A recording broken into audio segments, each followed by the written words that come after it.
തൊഴിലുറപ്പ് തൊഴിലാളി യൂണിയൻ ഇടുക്കി ജില്ലാ കമ്മിറ്റിയുടെ നേതൃത്വത്തിൽ കാമാക്ഷി ഗ്രാമപഞ്ചായത്തിലെ കരിക്കിൻമേട്ടിൽ തൊഴിലുറപ്പ് സമരം സംഘടിപ്പിച്ചു. CPIM ഇടുക്കി ജില്ലാ സെക്രട്ടറി CV വർഗീസ് സമരം ഉദ്ഘാടനം ചെയ്തു. തൊഴിലാളി സംരക്ഷണ ദിനാചരണത്തിന്റെ ഭാഗമായാണ് പ്രതിഷേധ പരിപാടി സംഘടിപ്പിച്ചത്. മഹാത്മാ അയ്യങ്കാളി ദിനത്തിൽ തൊഴിലുറപ്പ് തൊഴിൽ സംരക്ഷണ ദിനാചരണത്തിന്റെ ഭാഗമായാണ് കാമാക്ഷി ഗ്രാമപഞ്ചായത്ത് 1-ാം വാർഡിലെ കരിക്കിൻമേട്ടിൽ സമരം സംഘടിപ്പിച്ചത്. തൊഴിലുറപ്പ് പദ്ധതിയെ തകർക്കുന്ന കേന്ദ്ര നയം തിരുത്തുക, വേതന കുടിശ്ശിക അനുവദിക്കുക, അശാസ്ത്രീയമായ നാഷണൽ മൊബൈൽ മോണിറ്ററിംഗ് സംവിധാനം പിൻവലിക്കുക, കേരളത്തോടുള്ള കേന്ദ്ര അവഗണന അവസാനിപ്പിക്കുക, തരിശുഭൂമിയിലെ ജോലികൾക്ക് ഏർപ്പെടുത്തിയിരിക്കുന്ന നിബന്ധനകൾ പിൻവലിക്കുക തുടങ്ങിയ ആവശ്യങ്ങൾ ഉന്നയിച്ചാണ് സമരം നടത്തിയത്. CPIM ഇടുക്കി ജില്ലാ സെക്രട്ടറി CV വർഗീസ് സമര പരിപാടി ഉദ്ഘാടനം ചെയ്തു. അതിൻ്റെ ഭാഗമായിട്ടാണ് തൊഴിലുറപ്പ് പദ്ധതിയുള്ള സമയങ്ങൾ വെട്ടിക്കുറച്ച്. ഇപ്പോൾ രാവിലെ പോയാൽ വൈകുന്നേരം 5 മണി വരെ എല്ലാവരോടും നിൽക്കണം, വേണ്ടേ?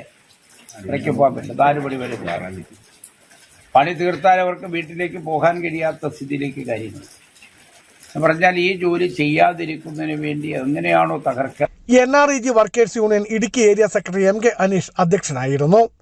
Union Kamakshi panchayat secretary NR Ajayan, CPIM Prakash local secretary MJ John തുടങ്ങിയവർ സമര പരിപാടികൾക്ക് നേതൃത്വം നൽകി. Biju Vaishan Parambil, Idukki Vision News, Idukki.